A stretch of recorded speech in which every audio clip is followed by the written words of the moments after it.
Bosworth. Congratulations, Professor Schultz. I was one of those lucky few 7:45 in the morning students. Thank you. I had a pretty serious speech planned regarding Middle East policy.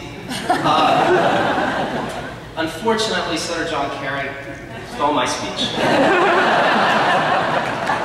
So plan B. Dean Bosworth, esteemed faculty and staff, alumni of Fletcher School, family members, friends, mom and dad, welcome, and thank you for this incredible honor to address you today. My wonderful mother, way back there, still believes that this was an academic honor bestowed.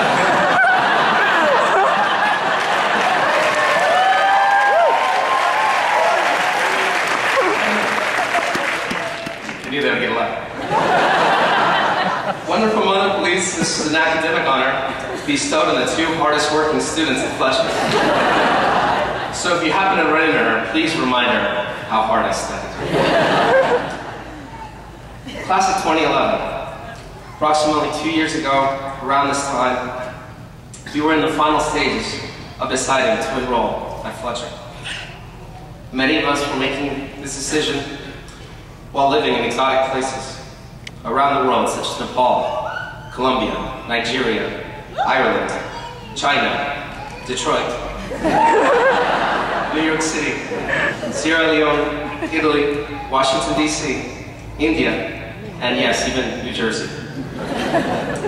Despite our various backgrounds, career ambitions, desired program acronyms, Fletcher would become home for the next 2 years.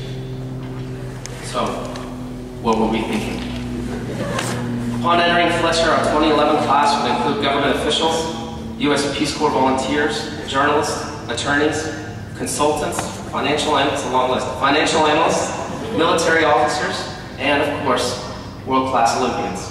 Okay, maybe just one Olympian, but you get the point.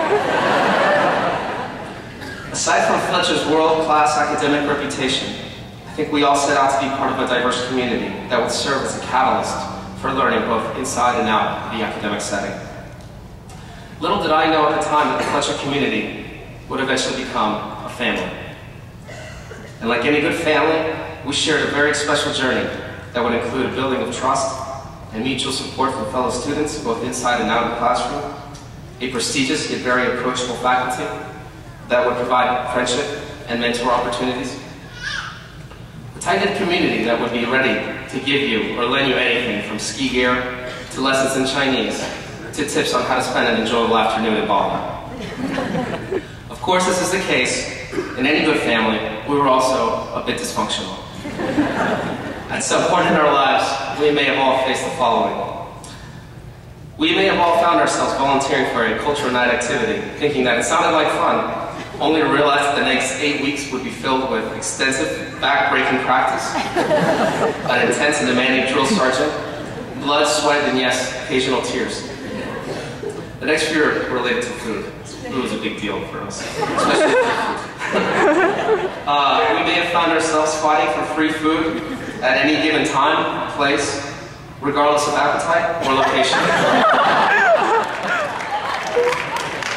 Now, for the friends and family out there, just picture Amazing Race meets free food. That was typically our class. We may have found ourselves at one point attending a lecture, a movie, a speaker series, all the while trying to hide the fact that we were there for the free pizza. What's ironic about our students, however, was that they usually stayed to the end, and they usually found that, hey, they were kind of interested in the topic, and would eventually, maybe even sometimes, become ardent advocates just through the smell of pizza. At some point, you may have thought that at Muger Cafe, talking to Giovanni, you might have thought that you got a little preferential treatment because you got called Bello or Bella. On Friday, some of us at the clam bake might have been just a little too excited at that 1 hour of free open bar and the gigantic lobster that was served in our plate. Okay, that's all for food. I only have 7 minutes. So I move to my favorite subject, academics. You may have found yourself at one point at the Harry Potter room, with 12 books, notes, highlighters, spread across your entire desk, all the while finding yourself chit-chatting about how many undergrads were in the room. Might have found yourself sneaking into the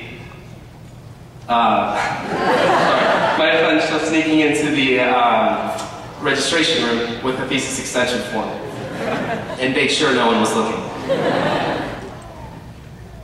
May have found yourself in a heated discussion via socialists or elsewhere that turned into an hair-pulling, scream-fighting death about anything from climate change to the color schematic of our Fletcher flag. You may have even had your phone ring during Professor Dresner's class and had to, learn the national anthem of a country.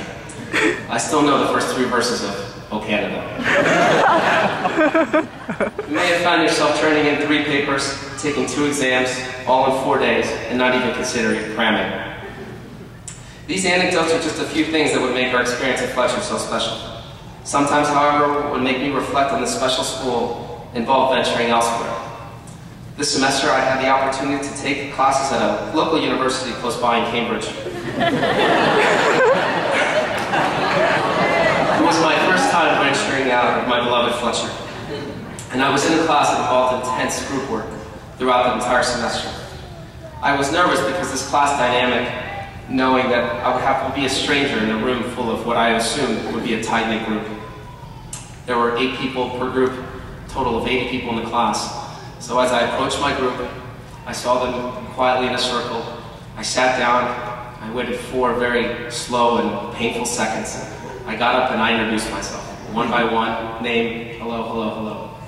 As I finished, I sat back down again, and about 3 seconds later, they all got up and did the same thing to each other. Turns out, it was a room full of strangers. I smiled to myself at that point and I said, this would never happen at Fletcher.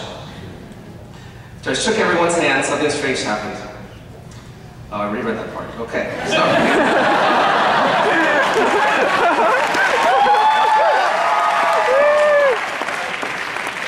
So here we are. Fletcher family. Once you're in, there's no way out. Yes, just like the mafia. So class of 2011, as we leave here today, and our family spreads all over the world, I offer you a gift. No, unfortunately, it's not a coffee mug. It's a piece of a very long rope that will be tied to each and every one of us as we begin our journey. Every time you need our Fletcher family, all you have to do is pull on this rope. And yes, it will be embroidered in the Fletcher flag. So pull on this rope when you need a pen pal in Mongolia. Pull on this rope when your NGO, your international business, or your fancy new government post makes you a worldwide hero, and you need someone to help you blow it out. Pull on this rope when you feel like being nostalgic. Pull on this rope when you need a friend. Pull on this rope when you face adversity and unexpected challenges and need someone smarter than you to help you out along the way. Pull on this rope. This rope will take all the wear and tear that life will give us, but just be sure and never let go. Life will be bumpy, but we all have the character, kindness, intelligence, and honor to persevere and succeed. So now, class of 2011, let's hold on to that rope, and let's be the leaders that this world so desperately needs. Let's make our school proud, let's make our families, and let's more importantly, let's make ourselves proud of the life we will lead. Thank you so much for this honor. I'm pulling the rope already. But no goodbyes, just see you later. Thank you.